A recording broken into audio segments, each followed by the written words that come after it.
na dinadayo ng mga tao dahil sa galing niyang magbigay ng mga payo. Madalas matalinghaga at malalim ang mga sagot niya. Siya ay si... Tatalino?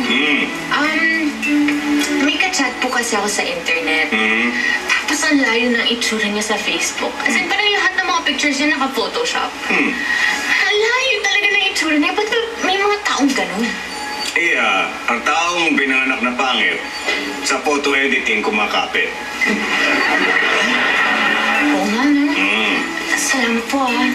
Bye po. Talino, meron po kasi akong bagong ka-office mate. Mabulaklak ang dila niya. Hindi ko naman alam kung paniniwalaan ko yung mga sinasabi niya sa akin o binubola niya lang ako. Pero medyo nadadala kasi ako sa mga salita niya. Alam naman po niyang may boyfriend ako. Ano po bang dapat kong gawin? Parang basketball ang mga lalaking nagpapakyut. Mga agaw talaga para lang makashoot. Sige po, salamat po ng marami, Tatalino.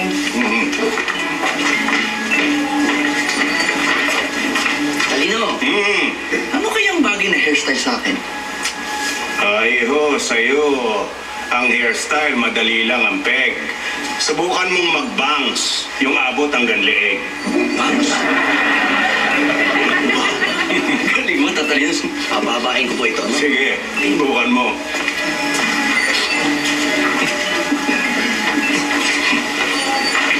Tatalino, Iyo. may palaisipan lang po sa akin. Hindi ko po ma-figure out Yung girlfriend ko po, mas madalas daw po siyang magbabad sa lababo, maghugas ng pinggan. Ano po bang ibig sabihin nun? Iyo, ang mga babaeng standby sa lababo, magaling mag-asikaso ng tubo. Naku, tama po. Sa kanya ko po ipapagawa yung CR namin, sira yung tubo eh. Yan ang sinasabi. Medyo kailangan na nangangalawang na po. Maraming mga sebo. Sige, iyo. Tatalino. Diego, alam mo kung saan ako galit na galit? Doon sa mga hindi naman athlete, pero athlete ng athlete.